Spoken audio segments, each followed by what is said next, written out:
Hello, my name is Srijan Tiwari. I am currently working at Ole and Associate. आज हामी चाहिँ यो video मार्फत तपाईहरुलाई SOP को बारेमा डिटेल इन्फर्मेसन दिन गइरहेका छौं। यदि तपाईहरु विदेश जानको लागि फरेन अब्रोड स्टडीको लागि जाँदै हुनुहुन्छ, कुनै पनि कन्ट्री अस्ट्रेलिया लगायत अरु कन्ट्रीहरु जाँदै हुनुहुन्छ भने तपाईलाई चाहिँ यो भिडियो एकदम फ्रुटफुल हुने छ। यसको बारेमा चाहिँ हामीले SOP को बारेमा तपाईहरुलाई भन्न गइरहेका छौं। SOP भनेको चाहिँ के हो भन्दा SOP मा चाहिँ तपाईको सबै इन्फर्मेसन तपाई जन्मिनु भएदेखिको अहिलेसम्मको इन्फर्मेसन त्यसमा इन्क्लुड गरिएको हुन्छ। यो चाहिँ तपाईहरुको हाई कमिसनमा यो इन्फर्मेसन जान्छ। त्यहाँ हाई कमिसनमा भिजा अफिसरले तपाईहरुको यही स्टेटमेन्ट पढेर तपाईको बारेमा एउटा इमेज क्रिएट गर्छ। त्यसको लागि चाहिँ हामीले आफ्नो भएका इन्फर्मेसनहरु सबै हाल्नु पर्यो, नभएको फ्रडुलेन्ट इन्फर्मेसनहरु केही पनि हाल्नु भएन है। अब यसको लागि SOP मा हामीले के कुरा इन्क्लुड गर्छौं भन्ने कुरा यहाँ हामीले चेकलिस्ट भनिहाल्छौं। अब यो चाहिँ किन इम्पोर्टेन्ट छ भन्दाखेरि तपाईको सबै इन्फर्मेसन SOP बाटै जाने भएपछि त्यहाँ त मान्छेहरु जाने होइन, कसैले तपाईलाई त्यहाँ देख्ने होइन। तपाईको त्यो इन्फर्मेसन हेरेर नै सबै तपाईको बारेमा डिसिजन गर्ने काम त्यो हुन्छ। त्यही भएर हामीले SOP मा चाहिँ सकेसम्म हाम्रो भएका इन्फर्मेसनहरु सबै इन्क्लुड गर्नुपर्ने हुन्छ।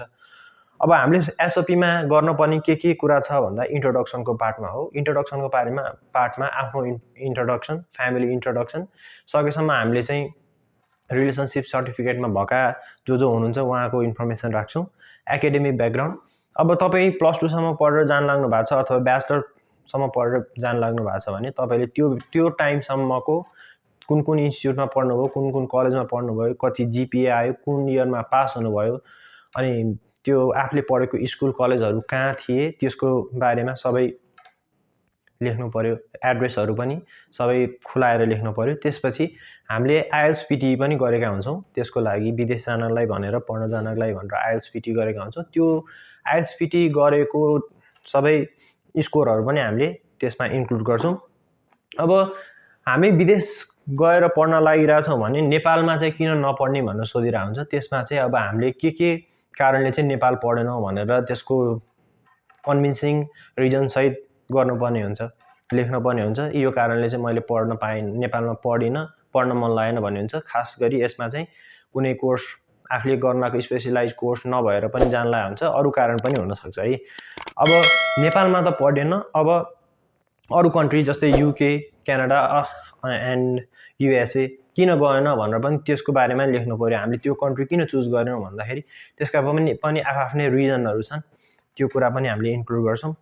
अर्को अस्ट्रेलिया चाहिँ अब हामी स्पेशली किन जाने भन्दाखेरि त्यहाँ भएका फ्यासिलिटीहरु, त्यहाँ पढाइ हुने सिस्टम देखि टेक्नोलोजीहरु सबै कुरा राम्रो छ। त्यसले गर्दाखेरि हामीले त्यहाँ राम्रो नलेज गेन गर्न सक्छौं। त्यसले गर्दा हामीलाई करियरमा राम्रो पुश मिल्छ अथवा लिफ्ट मिल्छ भनेर लेख्नु पर्यो। त्यसमा अस्ट्रेलियामा जाँदाखेरि हामीले ESOS एक्ट, TPS लगायत अरु धेरै एक्टहरु छन् जसले चाहिँ इन्टरनेशनल स्टुडेन्टहरुलाई चाहिँ स्टुडेन्टहरुको वेलफेयरको लागि चाहिँ एकदमै राम्रो काम गरिरहेको हुन्छ। त्यहाँ हेल्थ फ्यासिलिटी हुन्छ, इन्स्योरेन्सहरु हुन्छ। त्यो पढिरहेको बेलामा हामीलाई केही हेल्थ इस्युहरु आयो भने त्यहाँ ट्रिटमेन्ट पनि हुन्छ। एकदमै सेफ कन्ट्री छ, त्यो कारणले हामी जान लाग्यो भन्ने कुराहरु हामीले इन्क्लुड गर्छौं। अब कन्ट्री अस्ट्रेलिया चुज गर्यो। अब अस्ट्रेलियामा पनि अब कुन सिटी चाहिँ हामीले चुज गर्ने, अब मेलबर्न चुज गर्ने, सिडनी चाहिँ चुज गर्ने अथवा एडिलेड, कुनमा पर्थ कुनमा हुन्छ, त्यहाँ चाहिँ किन चुज गर्यो हामीले भनेर त्यसको बारेमा पनि लेख्नु पर्यो।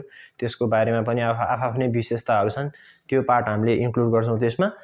अर्को हामी कुन कलेज युनिभर्सिटी पढ्न लागिरहेछौं, किन त्यो कलेज युनिभर्सिटी चुज गर्यौं, किन त्यहाँ पढ्न लाग्यो भनेर हामीले कन्भिन्सिङ तरिकाले त्यहाँ हामीले लेख्नुपर्ने हुन्छ।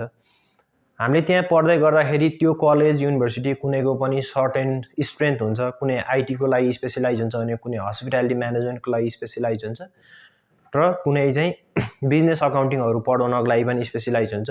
हामीले चुज गरेको कलेज चाहिँ यदि त्यसमै स्पेशलाइज छ भने हामीले त्यसको बारेमा लेख्न सक्छौं र हामीले त्यो कलेज युनिभर्सिटीबाट पास आउट भएका स्टुडेन्टहरुको के छ त अहिलेको प्रोफाइल, उनीहरु कतिको सक्सेस छन्, कुन ठाउँमा चाहिँ काम गरिरहेछन्, त्यो भन्ने कुराहरु पनि हामीले इन्क्लुड गर्न सक्छौं।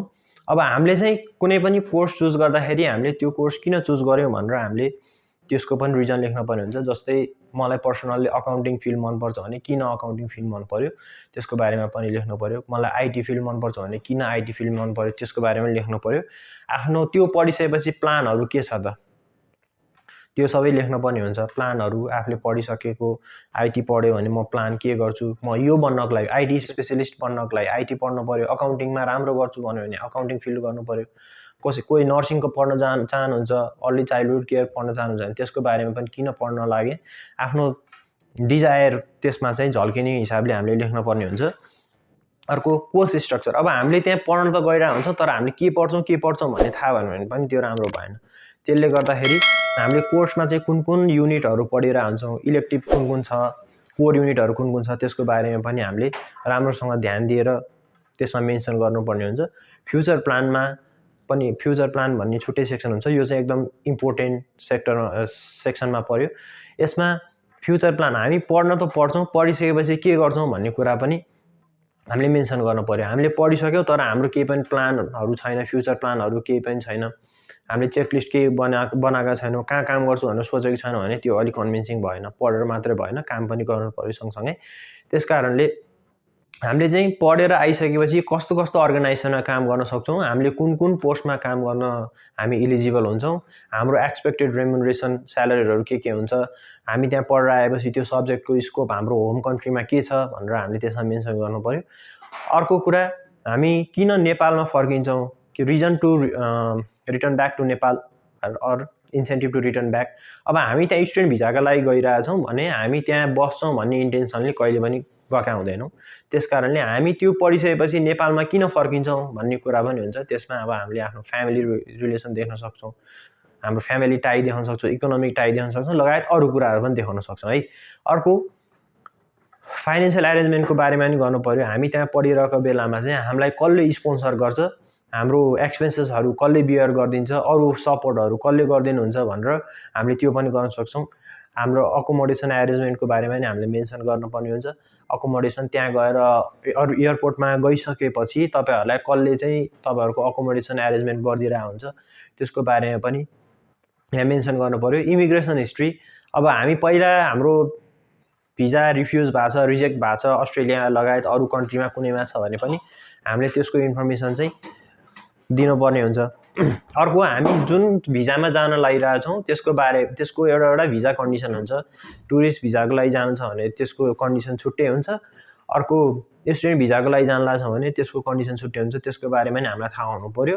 फाइनलमा डिक्लेरेसन अर कन्क्लुजन। हामीले चाहिँ त्यो पार्टमा गर्दाखेरि त्यो पार्टमा चाहिँ हामीले दिएको इन्फर्मेसनहरू सबै ट्रु र जेन्युन छन्, यसमा कुनै पनि मिसलिडिङ इन्फर्मेसन छैन भनेर हामीले लास्टमा डिक्लेयर गरिरहेको हुन्छौँ। त्यो गरेपछि हाम्रो एसओपीको पार्ट चाहिँ सकिन्छ। अब यसमा हामीले गर्न नहुने कुरा, यो त गर्नुपर्ने कुराहरू थियो। गर्न नहुने कुरा के हो भन्दाखेरि जस्तै फ्रडुलेन्ट डकुमेन्ट बनाउनु पर्ने, आफूले एचिभ नगरेको डिग्रीहरू छ भनेर लेख्ने, अथवा सोर्स, अब अहिलेकोमा चाहिँ सोर्स अफ इन्कम जेन्युन देखाउनु पर्छ। कसैले चाहिँ अब त्यस्तै तरिकाले मिलाएर गर्नुभएको छ भने त्यो गर्नु भएन। यदि त्यो डकुमेन्ट हामीले जेन्युन भनेर पठाएको डकुमेन्ट यदि फ्रडुलेन्ट भनेर प्रुभ भयो भने त्यसको कन्सिक्वेन्सेस राम्रो पनि नहुन सक्छ। त्यही भएर हामीले यो कुरा इन्क्लुड गर्यो भने हाम्रो एसओपी एकदमै राम्रो बन्छ, जसले चाहिँ भिजा अफिसरलाई इम्प्रेस गर्छ। हामीले एसओपी लेख्दा जहिले पनि आफ्नै वर्डमा चाहिँ लेख्नु पर्यो, आफ्नो ओपिनियन। एसओपी भनेको आफ्नो अहिलेसम्मको स्टोरी हो। त्यो स्टोरी चाहिँ हामीले भन्दा राम्रोसँग अरू कसैले एक्सप्लेन गर्न सक्दैन। त्यही भएर हामीले आफैले लेख्न ट्राई गर्नुपर्छ। हाम्रो इभेन्टहरू के भयो, हामीलाई ट्रिगरिङ फ्याक्टरहरू के छ त्यो बारेमा मेन्सन गर्यो भने एसओपी आफ्नै अर्ग्यानिक एसओपी बन्न जान्छ। यदि तपाईँहरूलाई मैले यो इन्फर्मेसन दिएँ, यदि तपाईँहरूलाई अझै पनि केही क्युरियोसिटी छ भने हाम्रो अफिसमा भिजिट गर्नुहोस्, हामी तपाईँहरूलाई राम्रोसँग गाइड गर्छौँ एसओपीको बारेमा। हस् त, यति भन्दै मेरो भिडियो अन्त्य गर्छु। नमस्ते।